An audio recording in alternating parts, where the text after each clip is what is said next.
Aprovadas 4 moções. Uma delas é do presidente do Legislativo e pede a volta dos voos diretos a Porto Alegre.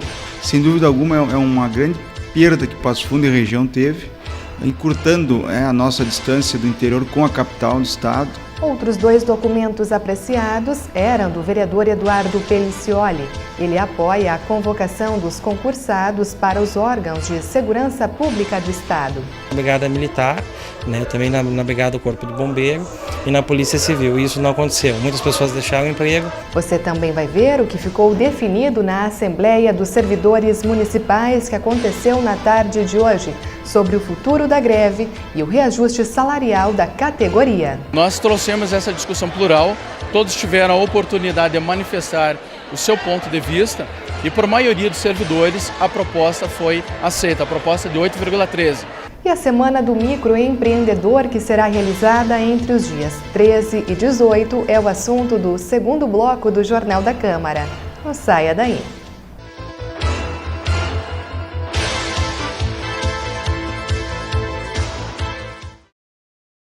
Boa noite. Passo Fundo está na lista das cidades brasileiras em alerta para a ocorrência de epidemias. Já foram identificados mais de 200 focos do mosquito transmissor da dengue e 29 notificações da doença. 17 são moradores de Passo Fundo e 4 realmente estão confirmados. Porém, a doença não foi adquirida aqui. De qualquer forma, todos nós devemos levar em consideração algumas medidas, e a principal delas é evitar o acúmulo de água parada durante todo o ano, não apenas nos meses mais quentes.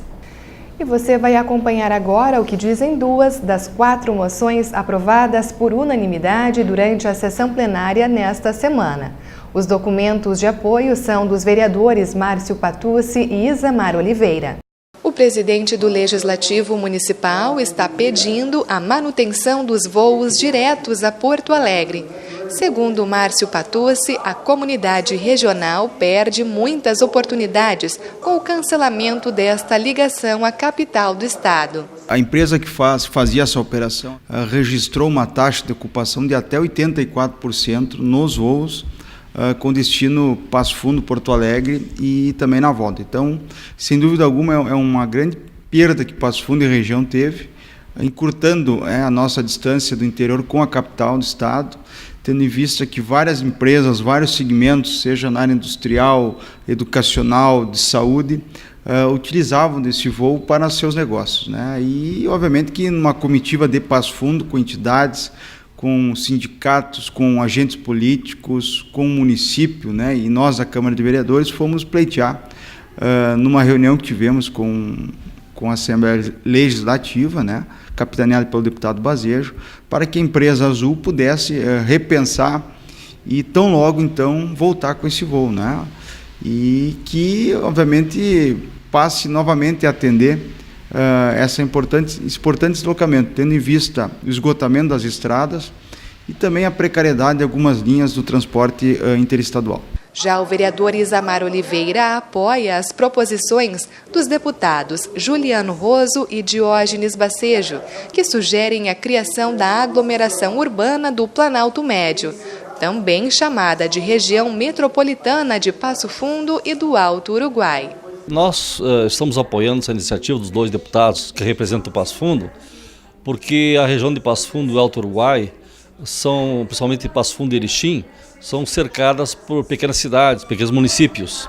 Isso dá a possibilidade da criação dessa zona, de uma zona metropolitana, de aglomeração de cidades, e aí existe uma lei federal que traz e que permite bastantes benefícios, inclusive na parte de saneamento, na parte de moradias, onde as verbas, por exemplo, do programa Minha Casa Minha Vida podem ser ampliadas, Então nós entendemos que todos esses benefícios podem ser carreados, podem ser canalizados se houver realmente o reconhecimento dessas zonas e que Passo Fundo, Erechim e todas as cidades seriam beneficiadas. Então esse é o nosso entendimento. Entendemos que os 2 deputados que nos representam na Assembleia Legislativa estão de parabéns por essa iniciativa e nós estamos juntos para que melhore ainda mais a nossa região.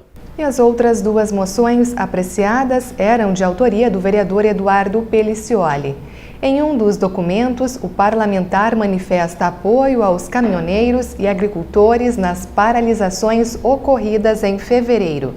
Na segunda matéria, ele apoia a convocação imediata dos aprovados no concurso da Brigada Militar, Bombeiro e Polícia Civil do Rio Grande do Sul. Nós recebemos um grupo, de concursados que já passaram por todo o processo seletivo, realizaram exames que têm um custo alto, toxicológico, exame físico, fizeram prova em Porto Alegre, que já tinha sido o curso homologado, passado para eles que eles iam iniciar as atividades e serem nomeados no início do ano na Brigada Militar, também na Brigada do Corpo do Bombeiro e na Polícia Civil. E isso não aconteceu. Muitas pessoas deixaram o emprego, se organizaram e já estabeleceram também um planejamento da sua família de acordo com essa nova função. Aqui na nossa região são 100 pessoas que aguardam, estão aptos a serem nomeados, realizar o curso que estamos tentando trazer a Passo Fundo de formação e atuar aqui na cidade de Passo Fundo. Isso porque, na avaliação de Eduardo Pelicioli, a segurança pública merece mais atenção dos governantes. Mostrar ao governador que todos estão sensíveis em relação a essa situação, que segurança pública não é brincadeira, que é uma questão de excepcionalidade pública, que independente da resolução que foi realizada da sua autoria, ele pode sim contratar, porque há necessidade. Nós temos aqui todo dia recebendo notícias de assalto, sequestro relâmpago, temos um caso que chega a ser esdrúxulo pela situação que no mesmo dia uma farmácia no centro da cidade foi assaltada 2 vezes, no segundo momento a funcionária até sofreu de violência porque não tinha dinheiro, que ainda estava organizando o caixa do primeiro assalto. Então nós precisamos de policiamento e nós temos que estar do lado agora do concursado, brigando com o governador. Todos os vereadores assinaram, até mesmo aqueles que estão na base do governo, que são do partido do governador Sartori, porque todo mundo sabe da necessidade que nós temos, principalmente em Passo Fundo nesse momento. E antes de encerrarmos este primeiro bloco do Jornal da Câmara, vamos conversar com Ana Paula Koenemann. Ela acompanhou a Assembleia dos Servidores que aconteceu na tarde de hoje para definir o futuro da greve. Ana, o funcionalismo público aceitou o reajuste salarial proposto pelo Executivo de 8,13%?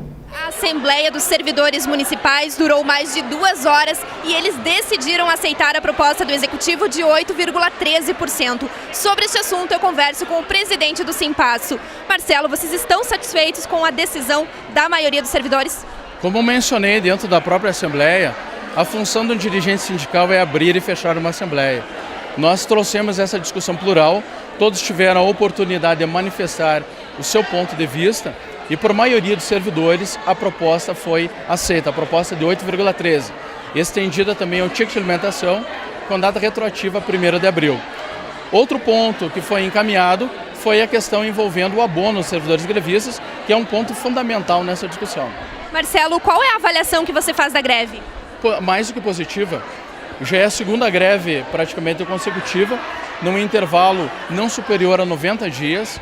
Portanto, a categoria dos municipários ela se mostra hoje extremamente politizada e em estado de alerta, digamos assim, vigilante, nesse processo que envolve qualquer demanda envolvendo o Executivo Municipal que venha prejudicar direitos e garantias dos servidores municipais. Mas neste momento também vão ser levadas ao Poder Executivo outras demandas que precisam ser discutidas ao longo do ano. Na verdade, as pautas, a reivindicação já foi apresentada. Portanto, cabe agora a iniciativa do próprio Executivo em promover este encontro e a abertura desse diálogo com o sindicato. Com a decisão de hoje, a greve está encerrada. Obviamente, a greve está dissipada a partir de agora. Isso foi decidido com a casa cheia. A gente pode arredondar aí, com certeza, contando com mais de 450 servidores municipais. E a Semana do Microempreendedor, que será realizada entre os dias 13 e 18, é o assunto do próximo bloco. A gente já volta.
Maria dirige sua empresa. Joana conseguiu sua casa própria. Tereza deu um basta à violência que sofria em casa. Marcela está escrevendo seu futuro. Cada vez mais as mulheres conquistam seu espaço. Cada vez mais o Brasil é feito também por mulheres. Acesse o site. Conheça seus direitos. Governo Federal.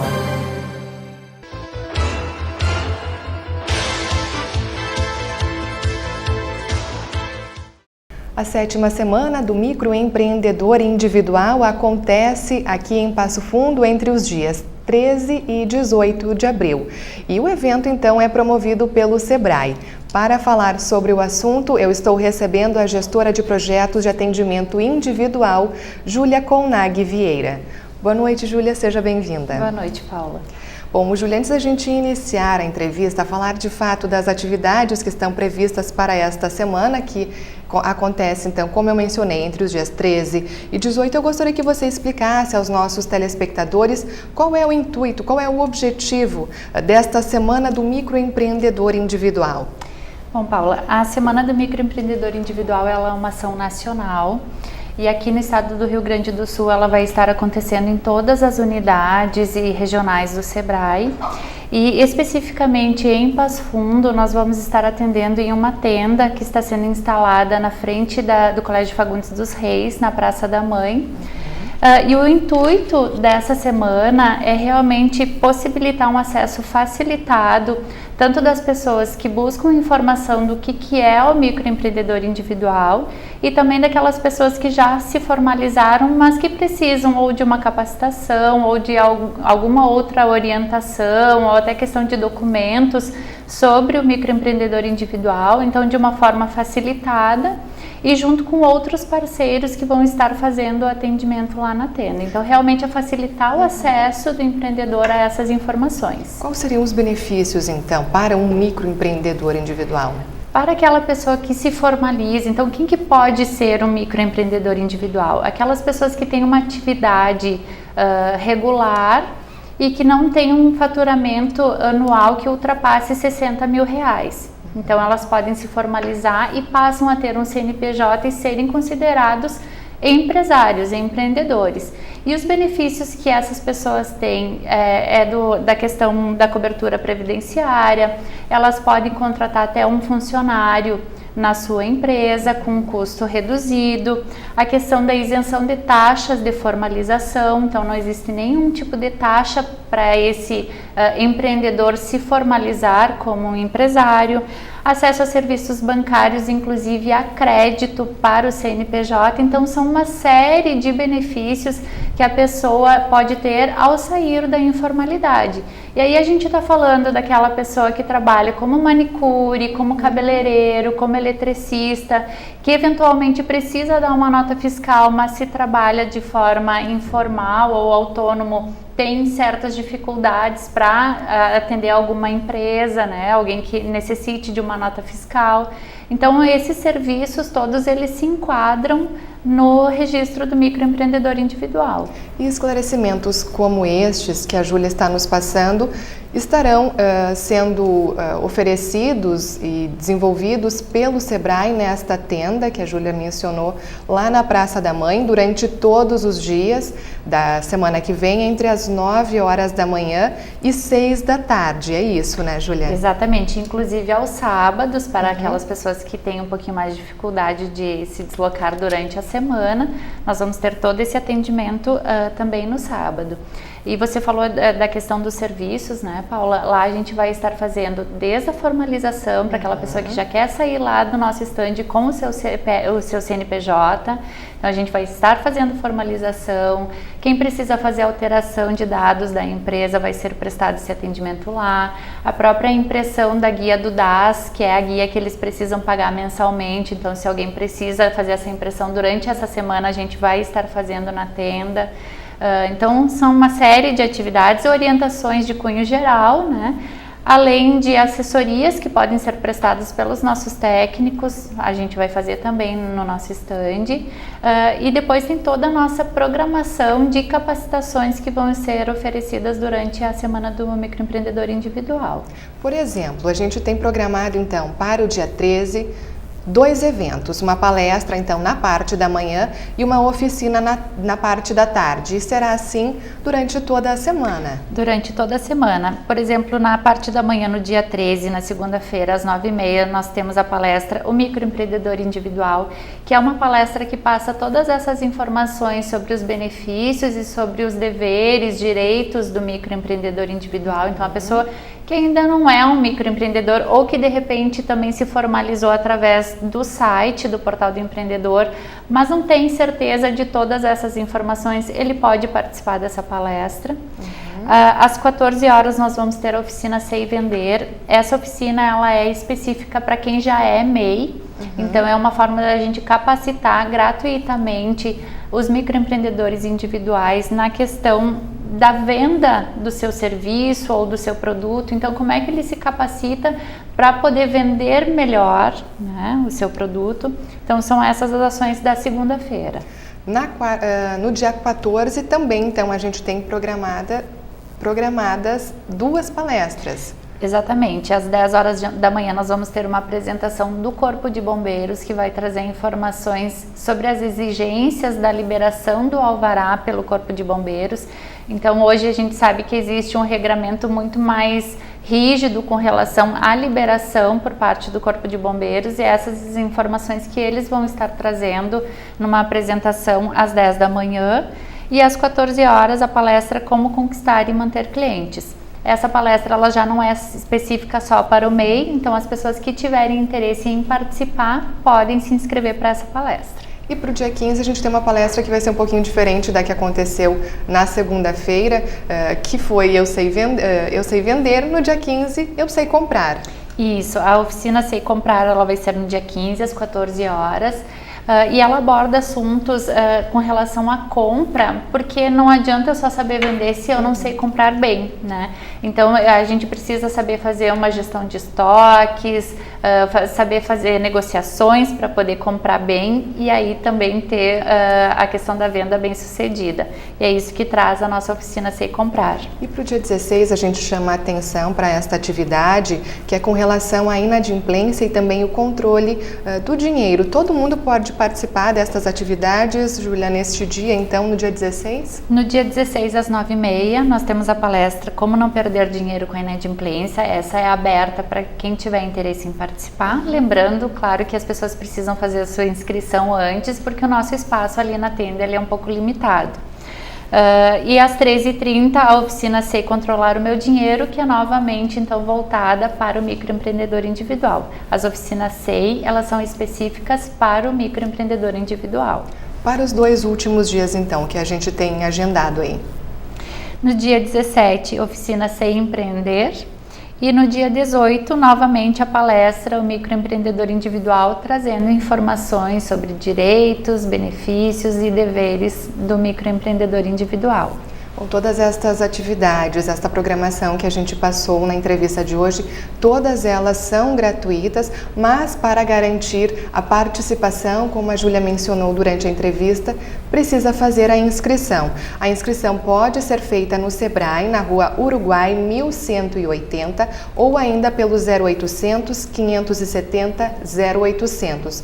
Outras informações, Júlia, no Sebrae aqui em Passo Fundo. No Sebrae aqui em Passo Fundo e também no nosso site. Toda essa programação está no site do Sebrae, www.sebrae-rs.com.br.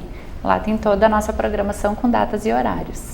Então, neste segundo bloco do Jornal da Câmara, eu conversei com a gestora de projetos de atendimento individual do Sebrae, Júlia Colnaghi Vieira. Júlia, obrigada pelas informações e um bom evento na próxima semana. Muito obrigada, Paulo. Então, reforçamos o convite a todos que tiverem interesse em procurar o Sebrae para ter maiores informações. Uma boa noite também a você que acompanhou esta edição do Jornal da Câmara. Nós retornamos na próxima segunda-feira. Um ótimo final de semana.